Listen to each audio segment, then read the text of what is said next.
Hey everyone, I wanted to go over something today that has a lot of information and a lot of stuff shrouded in mystery.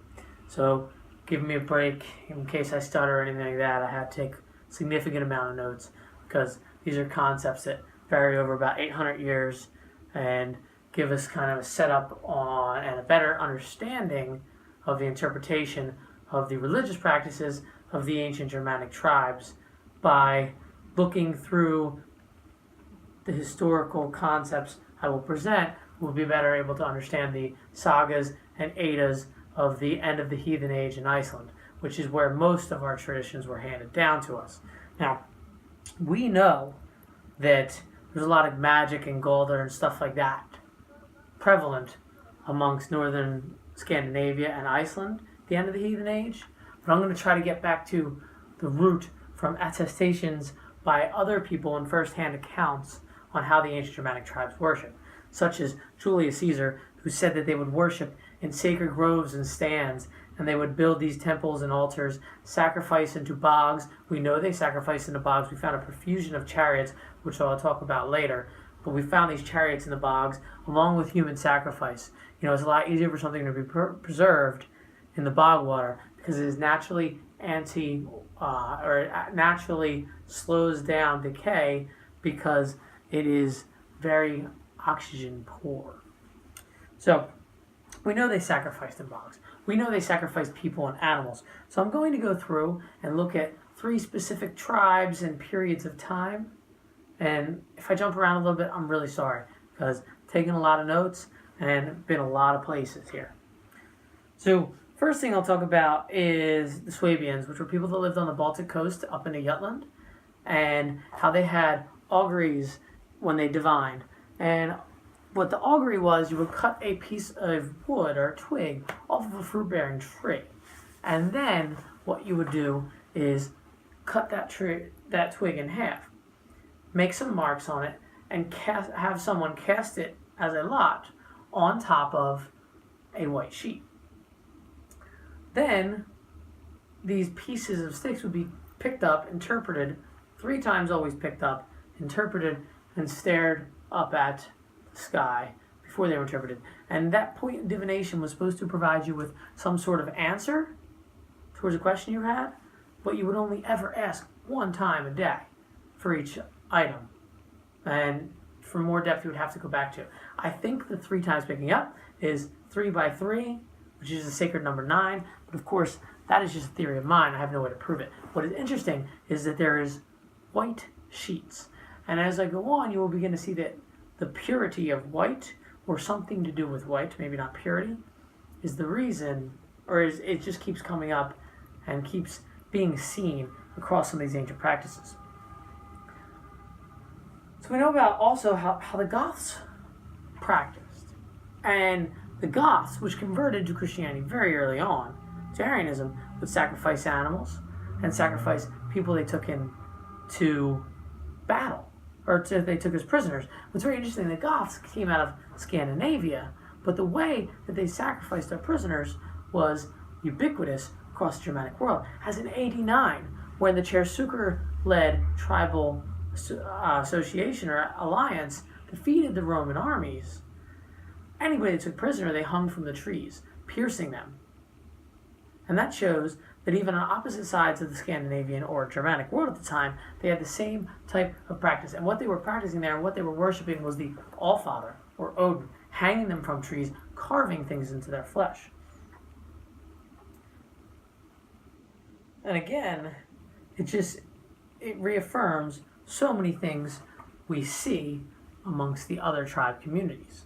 Now, I am going to talk about 3 things in sacred locations that were destroyed. One is Irminsul, destroyed by Charlemagne, that the Saxons had. Another is Thor's Oak, destroyed by St. Boniface. And the third will be Forseti's Well. Forseti's Well is probably on Helgoland, on an island, but I will go more into Forseti. As we know, there's a specific political position still called Forseti today. So now that I gave you a little bit of background and showed you that there was ancient sacred heathen places, and there was, a kind of sacrifice and lots and auguries that were passed down amongst the tribes, I'll have to go into specific tribes. And it's like the Franks. But back to the Swabians. Also, amongst the Swabians, which were right on the Baltic coast, they had white horses. And these white horses pulled around a chariot. And a king, or whoever was the leader, the tribal chieftain, or somebody respected in the tribe, would go from point A to point B with these horses, observing what the horses were observing, and interpreting how the horses were reacting towards the things they saw, the people they saw as they went. And this was considered the most sacred form of divination amongst the people, or at least that's what we're handed from the Roman sources. Now, also, these horses were white, which is a prevalent concept among Nordic culture. The whiteness of the horses was to represent them being clean, because we know that there was a lot of washing, sacred washing and sacred purification rituals, hence dropping things of value into the box. So, again, with it being a chieftain, that shows there's no priestly class, just somebody that's respected by all. Because it's not the chieftain's job because he is closer to divinity. It's his job because the people respect him and they probably think that he will be less manipulative. Now I'll get to the Franks. The Franks, just like the Goths, who were converted very early, were converted and had their own society. Clovis was their first king that really converted, and we talked about this in another video. But the Franks, because they had created a society towards the west, where the Goths were to the east, they actually wrote down some of their practices, and it's very interesting to look at. You know, they blended, very early on, they started to blend with other religious beliefs through religious syncretism. Sorry, guys. Religious syncretism. So, religious syncretism represents the fact that, or is representative of the fact that the Roman gods started to have influence on the gods of the Franks. They started to adopt more of the appearance of them. And then when Christianity came along, Christianity also influenced their belief system. But amongst everything and above everything, they had the concept of the All-Father, where they would sacrifice people to, hanging them in trees. And they truly looked at the All-Father as the head of their gods and deities. But they did also worship Donner, Thor, and Zeo, which is their name for Tyr. Their gods were worldly and had concrete relation to the earthly bounds which the people lived. And that stood in direct contradiction to the intangibility of the God of Abraham. And that's why their belief system was so pervasive and lasted up until a couple hundred years after many of them converted and they were writing things down. Even during Clovis's time was there, and up along the North Sea Franks, there was a cult of Yngvi. Yngvi is the word that they had for Frey. And this was popular even in Clovis's time. This is popular even when the king of the Franks had accepted Christian beliefs and had his children baptized. So, I'm going to go forward a little bit to the goddess called Nerthus. Nerthus was a goddess that was talked about who resided in a chariot. And the chariot stayed by a sacred lake or sacred well. And whenever the goddess felt the want or need, they would go around the countryside and visit tribe to tribe. And wherever that chariot or wagon arrived, peace would be enacted, even if it was a time of war. And then the people themselves would throw a feast and ask of the goddess, etc. Now, also the chariot was covered in white. We have seen historically chariots all over Northern Europe. I have seen with my own eyes a 3,000 or 4,000 year old chariot submerged in a bog.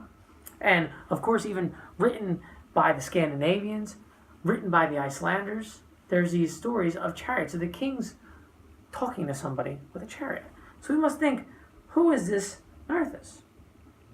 Because the story is that she travels from place to place and the people will have peace and feast and ask, and that The goddess moves on whenever she wants, and when she returns to her native island, the wagon, the 2 ox or 2 cows that draw it, the goddess, and the white curtains, again white, are all washed in a purification ritual in that sacred body of water. And then the slaves that are washing her are drowned as a human sacrifice to finish the ritual. So who is this Nerthus, and where can we really find historical attestation to her? And it's very, very interesting because the name comes from the word Nerthus, which is Proto-Norse, and is a female cognate to Njord. And having to do with the water, it makes sense. But there's something else that this legend tells us, and something else that hasn't really been talked about by anyone really before. It's a concept of fictione, and it's how this Greek word and what it relates to describing influences or is seen also in Nordic culture.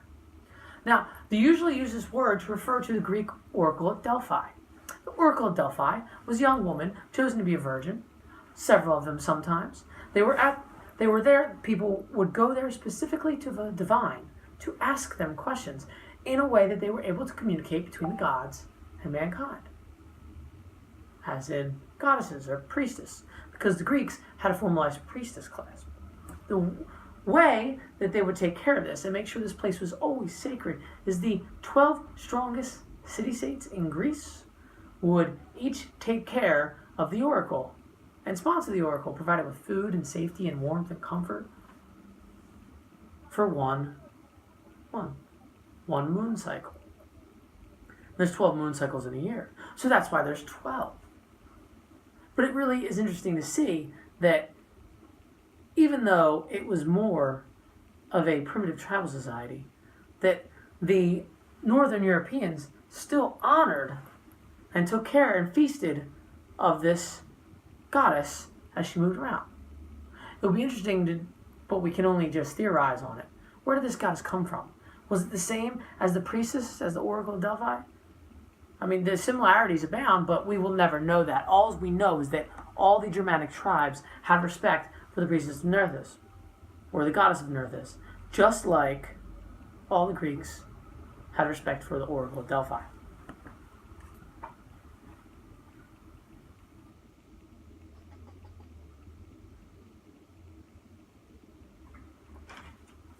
Alright, so as far as it goes for Njord, they think Nerthus was a twin deity and a husband-wife sibling parallel with Njord of what Frey and Freya were.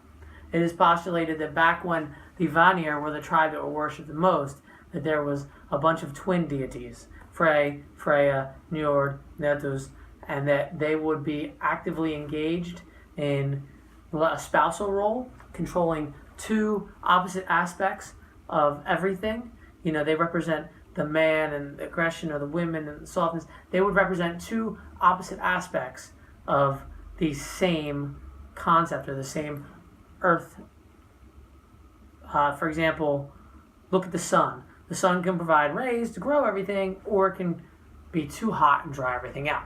So it's very prevalent in ancient agrarian cultures to look at two aspects, almost like a yin and yang, of a specific phenomenon in the world. And it makes sense that the ancients would put that in the name of two different parallel gods. And then as we studied, it seems that Nerthus at some point differentiated and became known as was personified as Mother Earth herself, or Earth herself, with the word Hertha. And that was kind of done during the Victorian period or the Romanticized period. So we don't really know, but we do know that Thor, arguably the most important god besides the Allfather, was born between the Allfather and his union with Mother Earth, which would show that the Aesir got all of their legitimized power from unifying with the Vanir, and it would also be an easy parallel to draw that Thor was born from the most important goddess in the ancient time, or Nerthus. Now finally, I'll get to Forseti. And Forseti is a god known near the North Sea. And there are stories about how he had a sacred spring. When you went to that spring, nothing, not one word would be uttered. The only would you focus on the divine, coming there for answers, seeking answers. And Forseti's well was destroyed when Christians came and baptized someone inside of it. Now, that's just a nice story, but what we need to realize is Forseti was the god of judgments. Even today's Icelandic president is known by the term Forseti. So we look at the historical background for Forseti, and what you see is that when Charlemagne was conquering the Frisians, he wanted to know the laws of the men. So he brought together 12 leaders in the community. Again, 12. So the lunar cycle. So they brought together 12, and they asked them. And when they could not answer, he gave them 3 choices: to die, another choice, and then to be set a sail in a rudderless boat. To which the men chose to be set a sail. And when they were about to be taken out, a man arrived with a golden axe. He stopped the boat and struck the axe with the ground, and a well came out. A spring came forth. And then he provided the men with the laws, to which he left.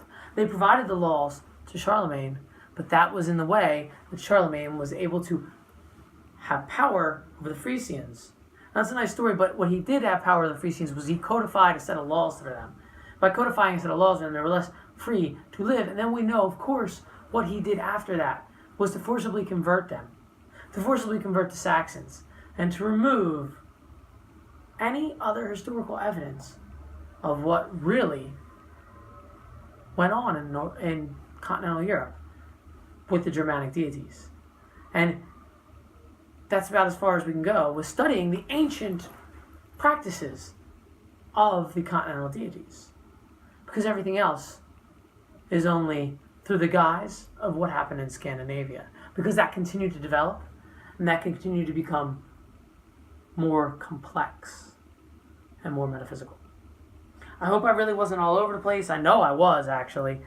There's just so much information there, and I was really, really trying to get it all, and I'm pretty exhausted. I just got done my daily run today here in Copenhagen. Hope we could learn a little bit of something. If you have any questions, if I need to clarify, or if I misspoke, I apologize. Don't hesitate to ask in the comments section. I wish you all well.